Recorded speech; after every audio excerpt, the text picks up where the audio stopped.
अस्सलाम वालेकुम जी तमाम देखने वाले का की हाल चाल सब खरीयत। ਅੱਜ ਅਸੀਂ ਜਾ ਰਹੇ ਹਾਂ ਨਾਸਰ ਚਨੋਟੀ ਸਾਹਿਬ ਦੀ ਔਰ ਐਮੀ ਵਿਰਕ ਤੇ ਜ਼ਫਰੀ ਖਾਨ ਸਾਹਿਬ ਦੀ ਫਿਲਮ ਵੇਖਣ ਜਿਹਦਾ ਨਾਂ ਹੈ ਆਜਾ ਮੈਕਸੀਕੋ ਚਲੀਏ। ਬੜੀ ਰਿਪੋਰਟ ਹੈ ਇਸ ਟਾਈਮ ਪੂਰੇ ਪਾਕਿਸਤਾਨ ਬਲਕਿ ਪੂਰੇ ਵਰਲਡ ਦੇ ਵਿੱਚ ਫਿਲਮ ਲੱਗੀ ਹੈ ਔਰ 1 ਨੰਬਰ ਤੇ ਜਾ ਰਹੀ ਹੈ। ਬੜਾ ਬਿਜ਼ਨਸ ਕੀਤਾ ਤੇ ਬਹੁਤ ਅੱਛਾ ਇਹਦੀ ਫਿਲਮ ਦੀ ਰਿਪੋर्ट है। ਤੇ ਅੱਜ ਅਸੀਂ ਵੇਖਣ ਜਾ ਰਹੇ ਹਾਂ ਤਕਰੀਬਨ ਸਾਡੀ ਸਾਰੀ ਟੀਮ ਅਸਦ ਕੈਫੀ ਮੈਂ ਨਾਸਰ ਚਨੋਟੀ ਸਾਹਿਬ ਉਹਨਾਂ ਦੀ ਫੈਮਿਲੀ ਤੇ ਮੇਰੀ ਫੈਮਿਲੀ ਸਭ ਲੋਕ ਅਸੀਂ ਇੰਪੋਰੀਅਮ ਮॉल ਜਾ ਰਹੇ ਹਾਂ ਫਿਲਮ ਵੇਖਣ। ਤੇ ਆਈ ਹੋਪ ਕਿ ਫਿਲਮ ਬਹੁਤ ਅੱਛੀ ਹੋਏਗੀ। ਉਹਦੀ ਰਿਪੋर्ट ਵੀ ਬਹੁਤ ਅੱਛੀ ਸੁਣੀ ਹੈ ਤੇ ਸਟੋਰੀ ਹਟ ਕੇ ਵੇ ਜਿਸ ਟਾਈਪ ਦੀਆਂ ਪੰਜਾਬੀ ਫਿਲਮਾਂ ਬਣ ਰਹੀਆਂ ਨੇ ਉਹ ਉਸ ਤੋਂ ਜ਼ਰਾ ਹਟ ਕੇ ਸਟੋਰੀ ਹੈ ਤੇ ਇਮੋਸ਼ਨ ਵੀ ਇਸ ਫਿਲਮ ਦੇ ਵਿੱਚ ਵਿਖਾਏ ਗਏ ਨੇ ਤੇ ਲਾਫਟਰ ਵੀ ਭਰਪੂਰ ਨੇ ਕਾਮੇਡੀ ਵੀ ਭਰਪੂਰ ਹੈ। ਤੇ ਪਾਕਿਸਤਾਨ ਦੇ ਜਿਹੜੇ ਫਨਕਾਰਾਂ ਨੇ ਇਹਦੇ ਵਿੱਚ ਕੰਮ ਕੀਤਾ ਹੈ ਪੂਰੇ ਪਾਕਿਸਤਾਨ ਵਾਸਤੇ ਬੜੀ ਖੁਸ਼ੀ ਦੀ ਗੱਲ ਹੈਗੀ ਹੈ। ਤੇ ਇੰਡੀਆ ਪਾਕਿਸਤਾਨ ਦੇ ਅਗਰ ਫਨਕਾਰ ਰਲ ਕੇ ਕੰਮ ਕਰਨ ਦੇ ਅਸੀਂ ਬਹੁਤ ਜ਼ਿਆਦਾ ਕਹਿ ਲਓ ਕਿ ਅਚੀਵਮੈਂਟ ਹਾਸਲ ਕਰ ਸਕਦੇ ਇਸ ਕਿੱਤੇ 'ਤੇ। ਖੈਰ ਪੰਜਾਬੀ ਫਿਲਮਾਂ ਪਾਕਿਸਤਾਨ 'ਚ ਲੱਗਣੀਆਂ ਸ਼ੁਰੂ ਹੋ ਗਈਆਂ, ਬੜੀ ਚੰਗੀ ਗੱਲ, ਬਹੁਤ ਅੱਛੀ ਗੱਲ। ਇਸ ਤਰ੍ਹਾਂ ਹੀ ਸਾਡੀ ਕੋਸ਼ਿਸ਼ ਹੋਏਗੀ ਕਿ ਸਾਡੀਆਂ ਵੀ ਪੰਜਾਬੀ ਫਿਲਮਾਂ ਜਿਹੜੀਆਂ ਹਿੰਦੁਸਤਾਨ 'ਚ ਲੱਗਣ ਤੇ ਇਨਸ਼ਾਅੱਲਾ ਜ਼ਰੂਰ ਮੌਕਾ ਆਏਗਾ, ਅਸੀਂ ਸਭ ਵੇਖਾਂਗੇ। ਤੇ ਆਓ ਹੁਣ ਤੁਹਾਨੂੰ ਲੈ ਕੇ ਚੱਲਦੇ ਹਾਂ ਅਸੀਂ ਇੰਪੋਰੀਅਮ ਮਾਲ ਲਾਹੌਰ ਜਿੱਥੇ ਸਿਨੇਮੇ 'ਚ ਫਿਲਮ ਲੱਗੀ ਹੈ ਆਜਾ ਮੈਕਸੀਕੋ ਚਲੀਏ। ਤੇ ਫਿਲਮ ਤੋਂ ਬਾਅਦ ਤੁਹਾਨੂੰ ਜ਼ਰੂਰ ਫੀਡਬੈਕ ਦਿਆਂਗੇ ਕਿ ਫਿਲਮ ਕੈਸੀ ਹੈ, ਕਿੰਨੇ ਕਿਹੋ ਜਿਹਾ ਕੰਮ ਕੀਤਾ ਜਾਂ ਮਿਊਜ਼ਿਕ ਕੈਸਾ ਜਾਂ ਡਾਇਰੈਕਸ਼ਨ ਕੈਸੀ ਜਾਂ ਫਰੇਮਿੰਗ ਕੈਸੀ। ਤੇ ਤੁਸੀਂ ਜ਼ਰੂਰ ਆਉਣਾ ਜਿੱਥੇ ਜਿੱਥੇ ਮੈਂ ਵਲੋਗ ਵੇਖਿਆ ਜਾ ਰਿਹਾ ਪੂਰੇ ਪਾਕਿਸਤਾਨ 'ਚ ਫਿਲਮ ਲੱਗੀ ਹਰ ਸਿਟੀ ਦੇ ਵਿੱਚ। ਤੇ ਤੁਸੀਂ ਜ਼ਰੂਰ ਵੇਖ ਕੇ ਆਓ ਆਜਾ ਮੈਕਸੀਕੋ ਚਲੀਏ। ਪਾਕਿਸਤਾਨ ਤੇ ਇੰਡੀਆ ਦੀ ਜੇ ਕਹਿ ਲਓ ਕੋ ਪ੍ਰੋਡਕਸ਼ਨ ਕਹਿ ਲਓ ਜਾਂ ਮਿਲ ਕੇ ਕੰਮ ਕੀਤਾ ਜਿਨ੍ਹਾਂ ਫਨਕਾਰਾਂ ਨੇ ਤੇ ਬੜੀ ਚੰਗੀ ਗੱਲ। Thank you so much. ਆਓ ਫਿਰ ਤੁਹਾਨੂੰ ਹੁਣ ਲੈ ਚੱਲਦੇ ਹਾਂ ਸਿਨੇਮਾ ਹਾਲ 'ਚ।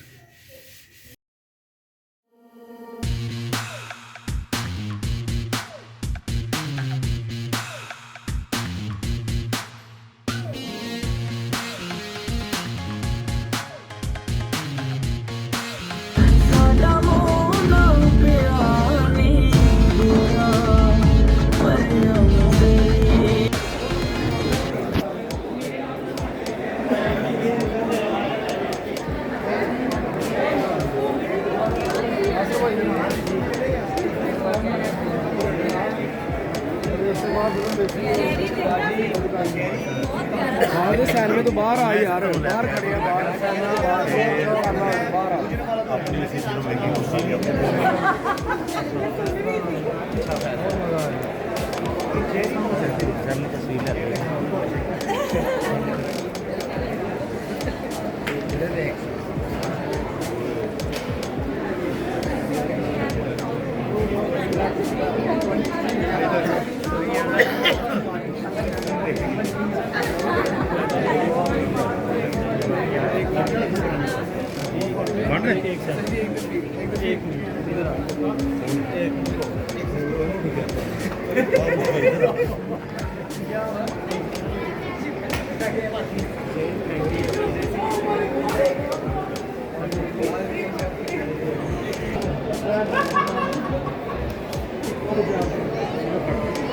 पाकिस्तान में जा रही है भाई ने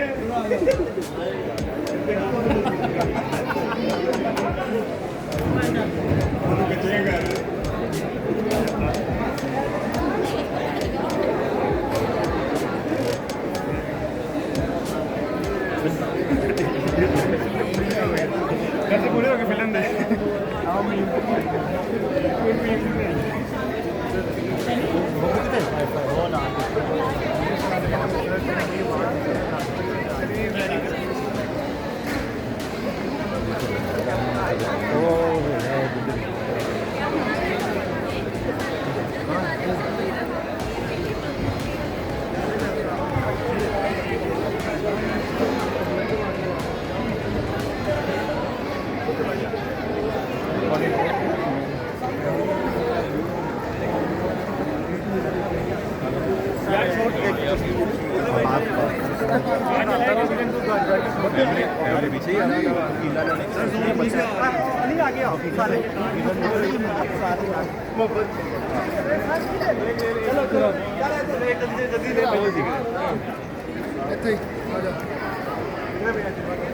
ਇਹ ਅਸੀਂ ਨਾਸਰ ਭਾਈ ਦੀ ਫਿਲਮ ਵੇਖਣ ਆਏ ਸੀ ਆਜਾ ਮੈਕਸੀਕੋ ਚਲੀਏ।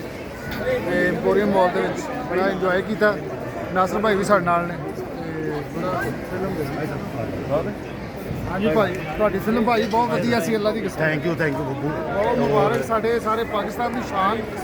ਅਸੀਂ ਮਾਸ਼ਾਅੱਲਾ ਔਰ ਇਸ ਚੀਜ਼ ਦਾ ਮਾਣ ਹੈਗਾ ਤੁਹਾਡੇ। ਔਰ ਮੈਂ ਕਹਾਂਗਾ ਕਿ ਜਿਹੜਾ ਬੱਬੂ ਦੀ ਚੈਨਲ ਸਬਸਕ੍ਰਾਈਬ ਕਰਦੇ ਨੇ ਇਹਦੇ ਜੋ ਹੈ ਨੇ ਫੈਨ, ਇਹ ਫਿਲਮ ਜ਼ਰੂਰ ਵੇਖੋ। ਅੱਜ ਮੈਕਸੀਕੋ ਚੱਲੀਏ, ਇੱਕ ਵਾਰ ਵੇਖੋਗੇ, ਬਿਲਕੁਲ ਫੈਮਿਲੀ ਫਿਲਮ ਹੈਗੀ, ਸਬਕ ਵਾਲੀ ਫਿਲਮ ਹੈਗੀ। ਬਹੁਤ ਪਿਆਰੀ ਜੰਮੀ, ਬਹੁਤ ਮਜ਼ਾ ਆਇਆ ਮੈਨੂੰ ਨਾਸਰ ਭਾਈ, ਮਾਸ਼ਾਅੱਲਾ। ਔਰ ਲਾਲਾ ਜੀ ਵੀ ਸਾਡੇ ਨਾਲ ਤੇ ਸਾਰੀ ਸਾਡੀ ਸਾਰੀ ਟੀਮ, ਅਸੀਂ ਆਪਣੀ ਫੈਮਿਲੀ ਨਾਲ ਆਏ ਹਾਂ ਅੱਜ ਦੇਖਣ ਲਈ। ਤੇ ਬਹੁਤ ਮੁਬਾਰਕਬਾਦ ਐਮੀ ਵਿਰਕ ਨੂੰ, ਉਹਦੀ ਪੂਰੀ ਟੀਮ ਨੂੰ। ਹਾਂਜੀ, ਐਮੀ ਵਿਰਕ ਸਾਹਿਬ ਨੂੰ ਬਹੁਤ ਮੁਬਾਰਕ, ਬਹੁਤ ਅੱਛੀ ਮੂਵੀ ਹੈਗੀ। ਔਰ ਬਹੁਤ ਇੱਥੇ ਅੱਛੀ ਜਾ ਰਹੀ ਹੈ, ਲੋਕ ਬਹੁਤ ਪਸੰਦ ਕਰ ਰਹੇ ਨੇ। ਔਰ ਪਾਕਿਸਤਾਨ ਦੇ ਵਿੱਚ ਸ਼ੋਅ ਪੈਕ ਸੀ ਅੱਜ, ਯਾਨੀ ਕਿ ਮੈਂ ਕਿੰਨੇ ਦਿਨ ਹੋ ਗਏ ਫਿਲਮ ਨੂੰ? ਕਿੰਨੇ ਦਿਨ ਹੋ ਗਏ ਨੇ ਫਿਲਮ ਲੱਗੀ ਔਰ ਬਹੁਤ ਜ਼ਿਆਦਾ ਆਡੀਅנס ਸੀ, ਮਾਸ਼ਾਅੱਲਾ। ਇੰਜੋਏ ਕੀਤਾ, ਸਾਰੀ ਟੀਮ ਸੀ ਸਾਡੀ ਖਬਰਦਾਰ ਦੀ, ਆਪਣੇ ਅਸਦ ਕੈਫੀ, ਲਾਲਾ ਜੀ, ਵਸੀਮ, ਲਾਲਾ। ਮੈਂ ਭਾਜੀ। ਅਸੀਂ ਹੁਣ ਨੈਕਸਟ ਫੈਮਲੀਆਂ ਵੀ ਲੈ ਕੇ ਆਉਣਾ ਇਨਸ਼ਾਅੱਲਾ। ਤੇ ਉਹ ਬੇਬੀ ਥੋੜਾ ਆਗੇ ਹੋ ਜਾਓ। ਮੈਨੂੰ ਪਕੜਾ ਹੁਆ, ਕੋਈ ਨਹੀਂ, ਮੈਨੂੰ ਪਕੜਾ ਹੁਆ। ਇਨਸ਼ਾਅੱਲਾ ਬਹੁਤ ਅੱਛੀ ਫਿਲਮ ਹੈਗੀ ਹੈ, ਯਾਨੀ ਕਿ ਹਿਸਟੋਰੀਕਲ। ਔਰ ਮੈਂ ਸਿਨੇਮੇ ਦੇ ਵਿੱਚ ਬੜੀ ਦੇਰ ਬਾਅਦ ਪਿਨ ਡ੍ਰੌਪ ਸਾਇਲੈਂਸ ਵੇਖਿਆ ਆਵਾਮ ਨੂੰ। ਇਹ ਆਵਾਮ ਫਿਲਮ ਦੇ ਵਿੱਚ ਖੂਬੀ ਹੈ ਕਿ ਅੱਗੋਂ ਕੀ ਹੋ ਰਿਹਾ, ਜਾਂ ਜਿੱਥੇ ਸੀਨ ਆਇਆ ਉੱਥੇ ਬਿਲਕੁਲ ਸਨਾਟਾ ਹੋ ਗਿਆ। ਤੇ ਮਾਸ਼ਾਅੱਲਾ, ਅੱਲਾਹ ਤਾਲਾ ਤੁਹਾਨੂੰ ਸਿਹਤ ਤੰਦਰੁਸਤੀ, ਨਾਸਰ ਭਾਈ ਛਾਏ ਰਹੋ, ਮਾਸ਼ਾਅੱਲਾ। ਬਹੁਤ ਮਜ਼ਾ ਆਇਆ, ਪੂਰੀ ਟੀਮ ਨੂੰ, ਪੂਰੀ ਫਿਲਮ ਦੀ ਟੀਮ ਨੂੰ ਮੁਬਾਰਕ। Thank you.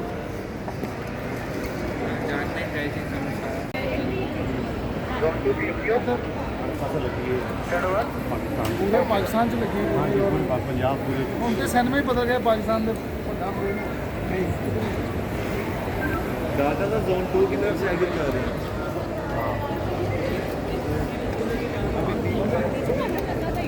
हैं वो अपना ਵਾਕਈ ਫਿਲਮ ਜਿਹੜਾ ਐਂਡ ਹੈਗਾ ਨਾ ਉਸਤਾਦੀ ਫਿਲਮ ਦਾ, ਮੈਂ ਆਪ ਕਹਿ ਲਓ ਕਿ ਮੈਂ ਨੀਵੀਂ ਪਾ ਲਈ ਹੈ। ਕਿਉਂਕਿ ਸੀਨ ਬਰਦਾਸ਼ਤ ਨਹੀਂ ਹੋਏ ਵਿੱਚ, मैं कहना कि ਕਿ ਖਾਸ ਤੌਰ ਤੇ ਜਦੋਂ ਉਹਦੀ ਮਾਂ ਨੇ ਕਿਹਾ ਪੁੱਤ ਇੰਨੇ ਦਿਨ ਹੋ ਗਏ ਫੋਨ ਨਹੀਂ ਕੀਤਾ, ਮੇਰੇ ਫਿਕਰੇ ਲੜ ਗਏ ਨੇ। क्योंकि ये फिल्म नहीं बब्बू इसलिए है कि ये सब तो मेन बात है कि लोगों को समझ आ जाओ कि इस रास्ते नहीं जाना, ਬੇਸ਼ੱਕ लीगल तरीके ਨਾਲ बड़ा ਜਾਓ ਵੱਡਾ ਬਾਹਰ, message। ਲੀਗਲ ਤਰੀਕੇ ਨਾਲ ਬਾਹਰ ਜਾਓ। ਔਰ ਇਸ ਰਸਤੇ ਕੀ ਰੁਕਾਵਟਾਂ ਨੇ, ਕੀ ਟੈਨਸ਼ਨ ਹੈ, ਉਹ ਵਿਖਾਈਆਂ ਨੇ। ਇਸ ਟੌਪਿਕ ਤੇ ਫਿਲਮ ਨਹੀਂ ਬਣੀ ਸੀ ਪਹਿਲੇ। ਨਾ ਕੋਈ ਬਣਿਆ ਸੀਰੀਅਲ ਬਣਿਆ ਕੋਈ ਹੋ ਗਿਆ, ਸਹੀ ਗੱਲ ਹੈ, ਲੇਕਿਨ ਬਹੁਤ ਮਜ਼ਾ ਆਇਆ। ਜਿਵੇਂ ਪ੍ਰੋਪਰ ਹੁੰਦਾ ਨਾ, ਪ੍ਰੋਪਰ ਫਿਲਮ ਹੈ ਕਿ ਇਸ ਦੇ ਉੱਤੇ ਜਿਵੇਂ ਕਿ ਪੂਰੀ ਨਿਸ਼ਾਨਦੇਹੀ ਕਰਾ ਕੇ ਸਾਰੇ ਬੰਦਿਆਂ ਨੇ ਬਹੁਤ ਚੰਗਾ ਇਸ ਲਾਜ਼ਮਨ ਇਹ ਵੇਖਣਗੇ ਤੇ ਇਸ ਮਤਲਬ ਕੋਸ਼ਿਸ਼ ਦੇ ਨਾਲ ਅਗਰ 25 ਬੰਦੇ ਵੀ ਰੁਕ ਜਾਣ। ਬੜੀ ਗੱਲ ਤੇ ਤੁਹਾਡੀ ਚੇਤੇ। ਸਾਡੀ ਇਹ ਫਿਲਮ ਨੂੰ ਜ਼ਰੂਰ ਵੇਖੋ। ਆ ਜਾ ਮੈਕਸੀਕੋ ਚਲੀਏ, ਇੱਕ ਮੈਸੇਜ ਹੈਗਾ ਪੂਰੇ ਸਾਡੇ ਇਸ ਖਿੱਤੇ ਵਾਸਤੇ, ਇੰਡੀਆ ਪਾਕਿਸਤਾਨ ਜਿਹੜੇ ਲੋਕ ਚਾਹੇ ਤੁਹਾਡੇ ਉੱਧਰ ਹੀ ਠੀਕ ਹੈ। ਥੈਂਕ ਯੂ, ਫਿਰ ਮੁਲਾਕਾਤ ਹੋਈ।